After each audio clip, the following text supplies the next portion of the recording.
Varios temas que revisar, una semana particularmente movida, semana también la que inicia del tercer aniversario del inicio de la actual administración.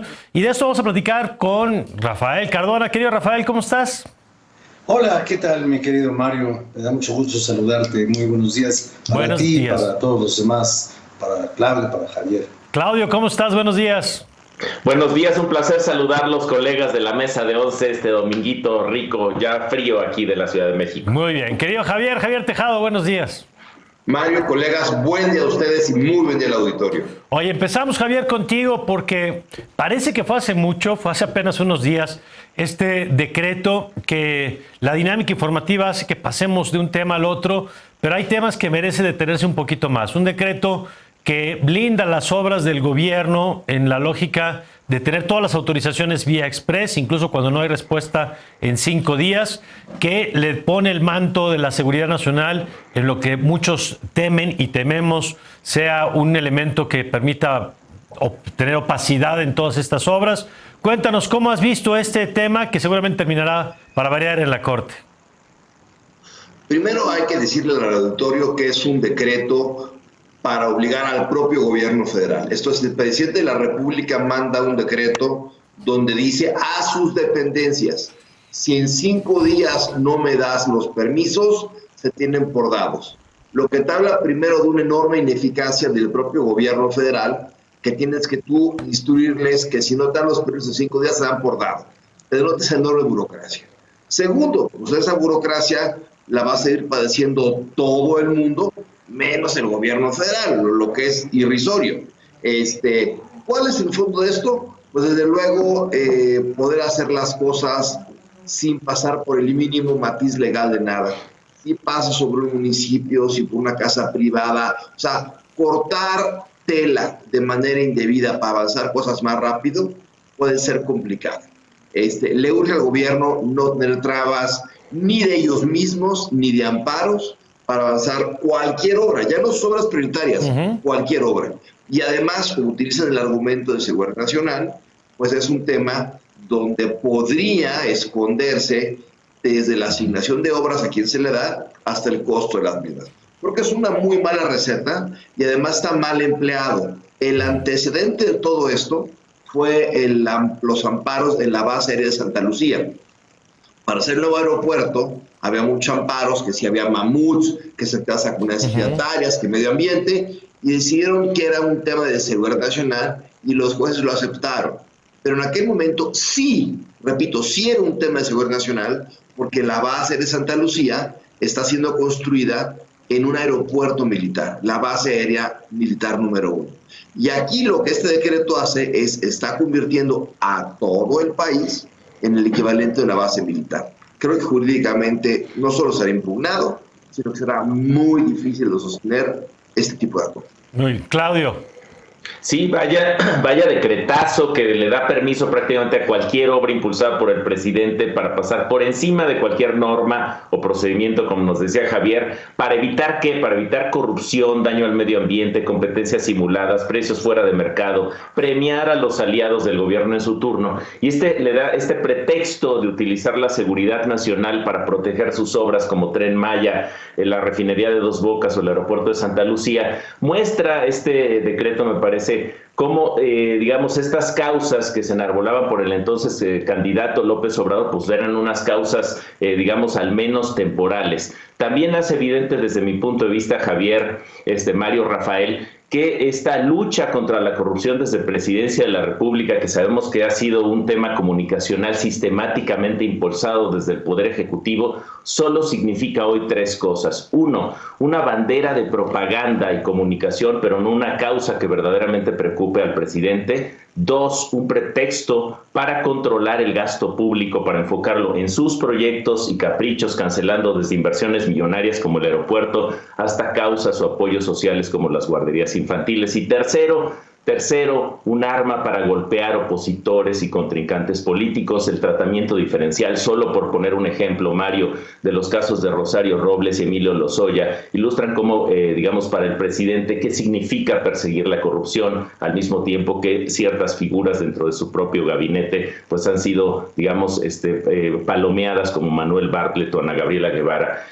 Malas noticias para el futuro, me parece, un decretazo que pone en riesgo, me parece, el Estado de Derecho, que pone en riesgo los intereses de individuos, de particulares que pudieran poner, digamos, frenos ante ciertas injusticias cometidas en el curso de estas obras. Y me parece que la cereza en el pastel es el nombramiento de Pablo Gómez al frente de la Unidad de Inteligencia Financiera, Mario, que ilustra un nuevo policía político para el presidente para golpear a sus opositores. Malos tiempos. Rafael, tu lectura de esto, del decretazo, de la decisión del presidente de extender este criterio, que además, como explicaba Javier, legalmente a quien ha señalado pues, que no se sostiene considerar cualquier obra como un asunto de seguridad nacional. ¿Tú cómo lo has leído? Mira, yo creo que es muy preocupante que el gobierno de la República invoque la seguridad nacional en un país que carece de seguridad pública. Tal parece que lo único que le importa al gobierno es la seguridad de su propia actividad en favor de sus propios proyectos que se sustentan en sus propios dogmas. Y lo que le pase a la gente, bueno, pues ya vimos lo que ocurrió en Sonora, por ejemplo, recientemente, en donde con granadas y a tiros se asesina a una mujer, quizás accidentalmente, porque no era ella el objetivo de ese ataque, pero finalmente estamos viendo lo que está pasando en Zacatecas y lo que está ocurriendo con esta manera como el gobierno se vuelca en favor de sus favoritos y pues repliega a quienes no lo son. Ahora, en el nombre de la seguridad nacional, que es un concepto bastante difícil de describir, porque aquí se ha creído que la seguridad nacional es sinónimo de todo lo que le importa a la Secretaría de la Defensa. Y lo que le importa a la Defensa Nacional le importa al Estado, menos la operación de la Secretaría de la Defensa Nacional, que se convierte en una especie de milusos en donde todo pasa de noche. Nadie sabe en este país lo que hacen los militares. Nadie, más que ellos. Y yo veo muy difícil que quieran dejar de hacerlo en el futuro porque ya probaron la miel. Si el presidente, como ha dicho Javier, lo que quiere es acelerar el proceso de una burocracia y quiere ponerle al elefante reumático un supositorio de vitalidad, pues que no se lo ponga con una bayoneta y que no nos diga que todo es la seguridad nacional cuando no es más que el interés personal de los proyectos presidenciales. Y siguiendo con ese tema, Javier, esta semana en la agenda pública también se discutió mucho el papel justamente de las Fuerzas Armadas. Apenas ayer el presidente anuncia otra vez este modelo de creación de una empresa bajo el mando de la Secretaría de Marina, que los recursos, las ganancias, las utilidades son para el pago del personal de las pensiones de las Fuerzas Armadas, es decir, se destinan recursos públicos para construir bienes que después el lucro o el beneficio económico es solo para un sector del gobierno, lo cual yo todavía sigo sin entender la lógica de eso. Y al mismo tiempo se anuncia la posibilidad de que el ejército termine entrando ahora a la distribución de medicinas, donde parecería que de veras no hay semana en la que avance el tema de tareas, que el presidente, no sé si insatisfecho o inconforme con la capacidad de su propio gobierno, termina delegando tareas a las Fuerzas Armadas. Pues sí, Mario, yo creo que todos sabemos de la gran eficacia, eficiencia de las Fuerzas Armadas en todo lo que hacen, incluso ahora para los desfiles militares que el presidente le gusta, que ellos los realicen desfiles y puestas en escena, y claramente el presidente está viendo la gran eficacia de su gobierno y para todo lo que se le atora pues recurre a las Fuerzas Armadas que han demostrado ser leales y eficaces en lo que hacen.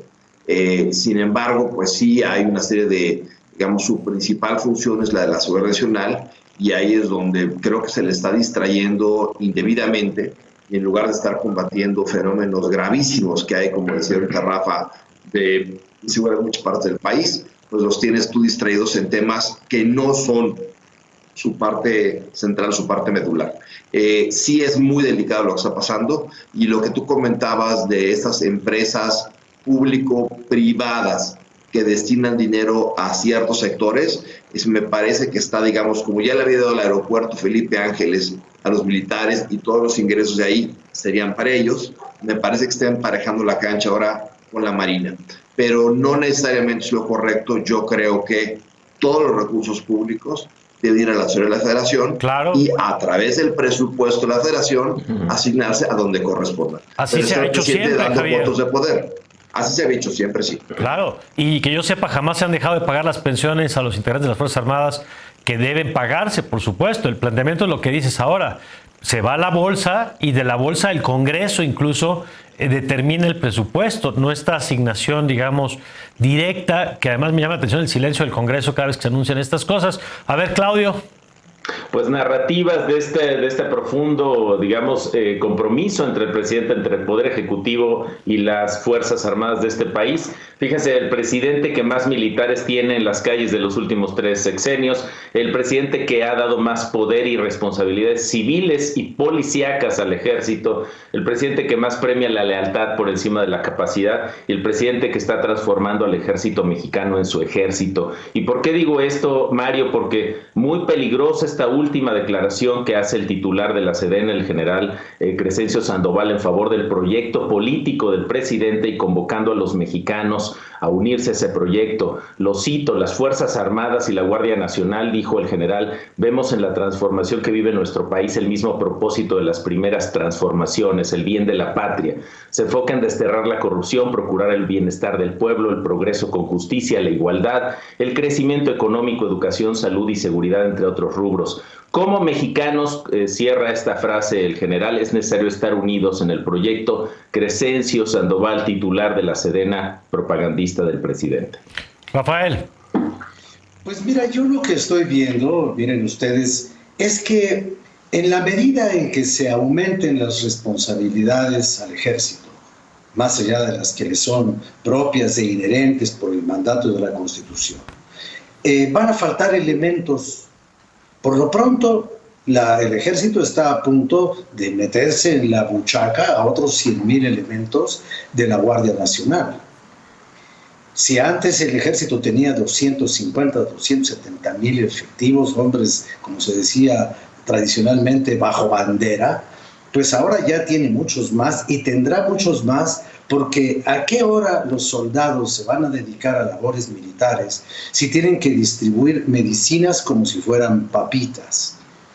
Tenemos que decir también que para distribuir medicinas, lo primero que se necesita son las medicinas, y eso es lo que falta. Este no es un problema de distribución, es un problema de existencia de medicamentos.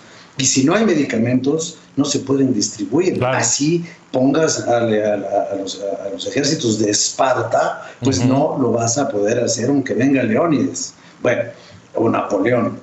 Si el ejército tiene que construir sucursales bancarias, hacer carreteras, vigilar vacunas, vigilar paquetes electorales, quemar sembradíos de amapola, custodiar carreteras, construir caminos, etcétera, etcétera, etcétera, va a llegar el momento en que ya no va a haber suficientes soldados. Entonces, yo propongo que, así como dice nuestro himno nacional, de que un soldado a la patria se le dio un hijo, cada hijo es un soldado, pues pongamos un soldado en cada esquina. Ya que no hay alumbrado público, que pongan un soldado con una linterna. Y entonces todos tendremos nuestro soldado, un soldado en cada esquina te dio, y entonces viviremos todos felices. Fíjate, todos los mexicanos civilmente adheridos a Morena, se acabaron las discusiones políticas. Y un soldado en cada esquina, se acabó la inseguridad. Y seremos tan felices como en Escandinavia, porque ya hemos llegado no al sistema de salud de Dinamarca, sino al colectivo síndrome de Estocolmo. Pues así la agenda de esta semana. Gracias, Rafael. Muchas gracias a ustedes, que tengan un buen día y una buena semana. Y ahí vienen Guadalupe Reyes. Así es. Gracias, Claudio. Un placer estar aquí con ustedes, queridos colegas. Gracias, Javier. Gracias a ustedes, muy buen día. Buen día. Bueno, y ya lo estaremos analizando seguramente la próxima semana, pero esta mañana el vocero de la Fiscalía General de Justicia de la Ciudad de México, Ulises Lara, confirmó en conferencia de prensa la detención del excoordinador de gabinete de la administración pasada, la de Miguel Ángel Mancera, de Julio César Serna. Está acusado de enriquecimiento ilícito. Su detención, como aquí le reportamos más temprano en Foro TV, detenido en el sur de la ciudad, fue conducido al reclusorio preventivo norte, donde ahí va a llevar su proceso y, bueno, parte de lo que está ocurriendo en este día, que ya tendremos oportunidad de analizar junto con, evidentemente, este meeting, que yo no sé si es prudente, me parece que no, que se tendrá esta semana, y veremos todos estos temas ya el próximo domingo. Pero vamos por pronto una pausa, porque vamos a regresar para hablar de la pandemia, esta nueva variante de COVID. ¿Nos debemos preocupar o no? ¿Qué sabemos y qué debemos saber? De eso platicamos regresando de la pausa.